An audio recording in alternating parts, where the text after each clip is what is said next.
Hello বন্ধুরা, আবার তোমাদের সামনে নতুন একটা ভিডিও নিয়ে চলে আসলাম। তো শীতকাল তো এসেই গেছে, তো এখন চাল দিয়ে অনেক রকমের পিঠে বানিয়ে খাওয়া যায়।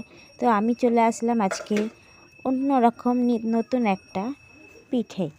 তো পিঠেও বলতে পারো, পুরো পাউডারের মতন হয়ে আছে। তো এর মধ্যে আমি দিয়ে দেবো এই যে দুধের যে ছানা বানিয়ে রেখেছিলাম, সেই ছানাটা আমি দিয়ে দেবো।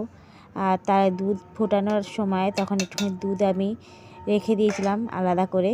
তো এই দুধটা আমি এই ছানার মধ্যে দিয়ে ভালো করে মিক্সচারে ভালো করে পেস্ট করে নেবো।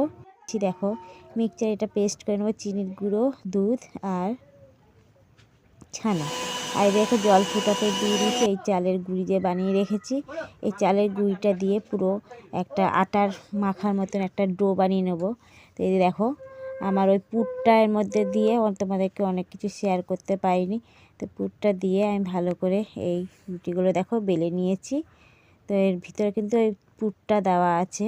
তো এবার আমি এটাকে এপিট ওপিট করে ভেজে নেব।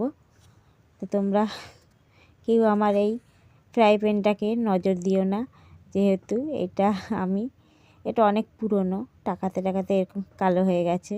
তো ভালো কিন্তু এইটাতে এই ফ্রাই প্যানটায় কিন্তু খাবারটা ভালো ওঠে, কোনো কিছু ভাজলে খুব সুন্দর ওঠে।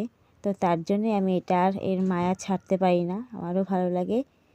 তো তো বন্ধুরা, এতক্ষণ সময় দেওয়ার জন্য অসংখ্য ধন্যবাদ। সবাই ভালো থেকো, সুস্থ থেকো, এইভাবে